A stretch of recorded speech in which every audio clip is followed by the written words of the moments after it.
चलो जी गजल जी दोस्तों की नजर के इश्क दे किंज नतीजे होए ने शहजाद डोगर साहब इश्क दे किंज नतीजे होए ने मैनू सब सुनीजे होए ने इश्क दे किंज नतीजे होए ने मैनू सब सुनीजे होए ने मैनू मेरी गुरबत दस्या तेरे यार वटीजे होए मैनू मेरी गुरबत दस्या तेरे यार वटीजे होए ने फिर इतवारी घाटा पैसी फिर इतवारी घाटा पैसी जिन्ने सुफने बीजे होए ते सदरा बुक्कड़ मार के रोइयां मेरे चाह खरीजे होए ते शेर वेख्या जे के ता पूरे करने पैसन जिन्ने साह लखीजे होए ने प्यासे तैथू सोन सुनखे मिट्टी विच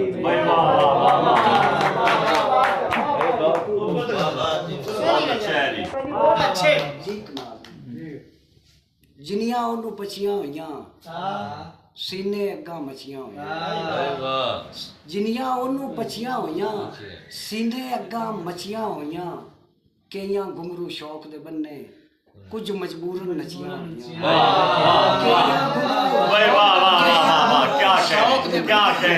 कुछ मजबूरन नचियां होइयां ते प्यासा जी ये तेरियां यादां मेरे लहू च रचियां ये तेरियां यादां मेरे लहू च रचियां होइयां जिस ते मैं भरोसे कीते दिल ते जख्म भी उससे कीते यादां दी मैं पोटली बन्नी दिल दे फट मैं कोसे मेरे मन दे अंदर वस के नाल मेरे सू रोसे कीते ते सोचा औंदा बुत बनाया चिंता ने फिर बोसे कीते प्यासे नू जग ताने मारे तू सज्जन चंगे चोसे वाह वाह एक ताजा कलाम जी पोटली वाला शेर जी पोटली वाला यादा दी मैं पोटली बन्नी दिल दे फट मैं कोसे वाह वाह कमाल ते एक ताजा कलाम दोस्तां दी नजर के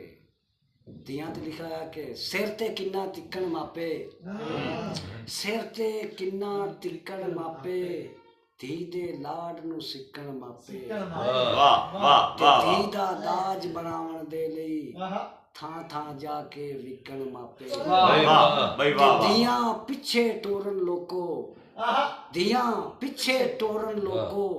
पहले रोना सिखण मापे वाह वाह वाह वाह क्या कह शेर देखे आसम भाई वाह वाह वाह वाह बहुत आला दिया पीछे टोरन लोको पहले रोना सिखण मापे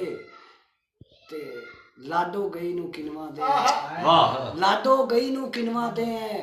कद्दां उत्ते लीकण मापे हाय हाय लाडो गई नु किनवा दे कद्दां उत्ते लीकण मापे ते रब्बा ए जा कर्म कमा दे हाय लेख दियां दे लिखण मापे वाह वाह वाह वाह बहुत ही खूब वाह वाह मुनीर प्यासा